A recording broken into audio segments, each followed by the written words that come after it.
کبھی دل میں یہ خیال ہوتا ہے کہ یار میں ایک گناہ ہے مثال کے طور پر، تو میں کوشش بھی کرتا ہوں، توبہ بھی کرتا ہوں، اور توبہ کے وقت میں دعا بھی مانگتا ہوں، یا اللہ آئندہ نہ ہو مجھ سے یہ حرکت۔ اس کے باوجود ہو جاتا ہے۔ تو جب میں نے اپنے اللہ کے سامنے گزارش کر دی، اللہ تعالیٰ سے میں نے مانگ لیا، پھر کیوں اللہ میاں مجھ سے، پھر کیوں اللہ میاں نے مجھے روکا نہیں اس سے؟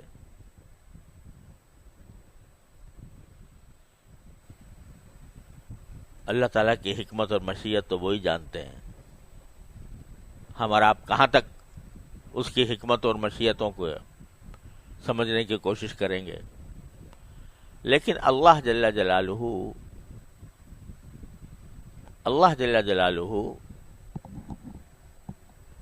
بندے کا گرنا پڑنا بھی ان کی مشیت میں ہوتا ہے بعض اوقات، سمجھے؟ گرنا پڑنا کیوں ہوتا ہے؟ تاکہ یہ مزید روئے، یہ مزید میری طرف متوجہ ہو، مزید مجھ سے توبہ مانگے، مزید مجھ سے معافی مانگے،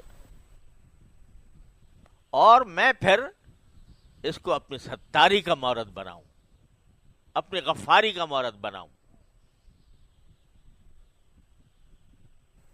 اس لیے بھی کرتے ہیں اللہ میں بعض اوقات۔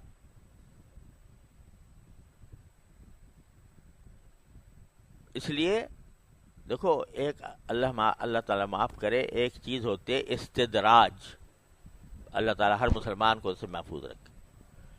استدراج کیا ہے؟ کہ آدمی گناہ میں مبتلا ہے، گناہ میں کیا جا رہا ہے، اور اللہ میں ڈھیل دے رہے ہیں،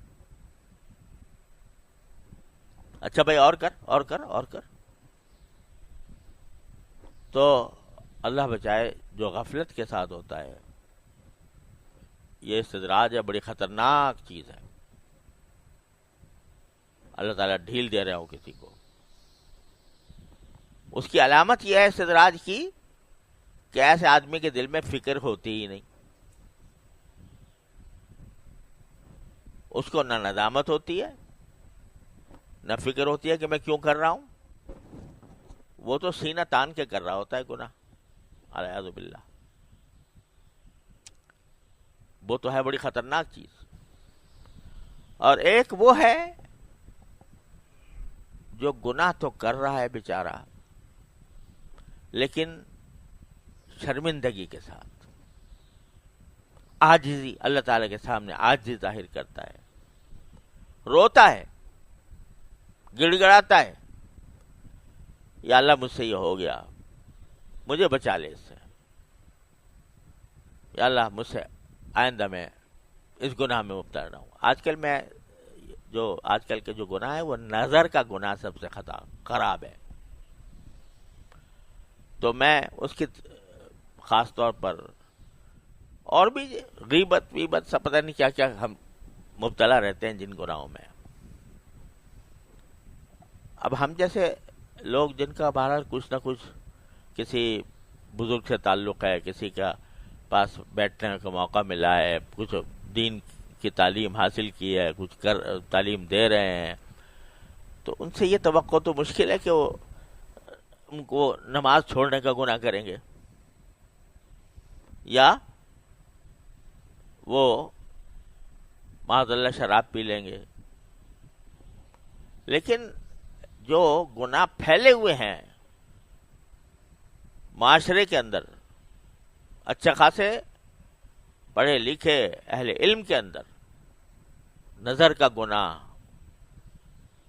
کان کا گناہ، غیبت کا سننا، زبان کا گناہ کہ زبان بے تکان چل رہی ہے، یہ سوچے بغیر کہ میں سچ بول رہا ہوں یا جھوٹ بول رہا ہوں، میں مبالغہ اتنا کر رہا ہوں کہ وہ جھوٹ کی حد تک پہنچ رہا ہے، غیبت کر رہا ہوں کسی کی، کسی پر بہتان لگا رہا ہوں، کسی پر الزام لگا رہا ہوں، کسی کی دل آزاری کر رہا ہوں، یہ گناہ عام ہے، ہم سب میں.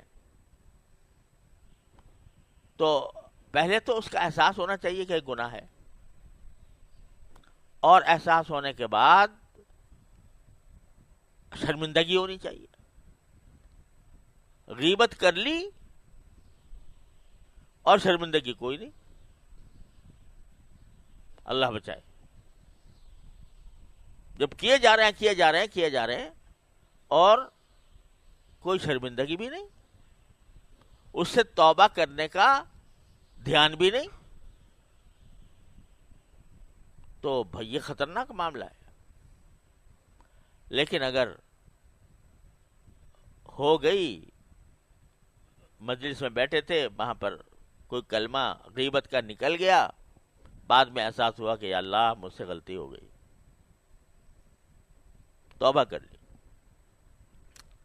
اب توبہ کرنے کے بعد پھر عہد بھی کر لیا، لیکن کسی وقت پھر مبتلا ہو گیا. بلکہ فکر ہو اور پھر مبتلا ہو جائے تو پھر اس کو گھبرانا نہیں چاہیے، مایوس نہیں ہونا چاہیے. اللہ تبارک و تعالیٰ کے سے پھر توبہ کی طرف متوجہ ہو. بازا ہرنچ ہستی بازا،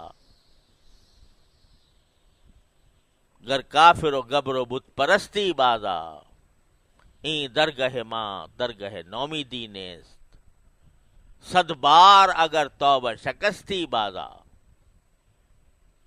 100 بار بھی توبہ توڑی ہو، آ جاؤ میرے پاس. تو جب بندہ میں یہ نہیں کہہ رہا کہ بھائی یہ کوئی اچھی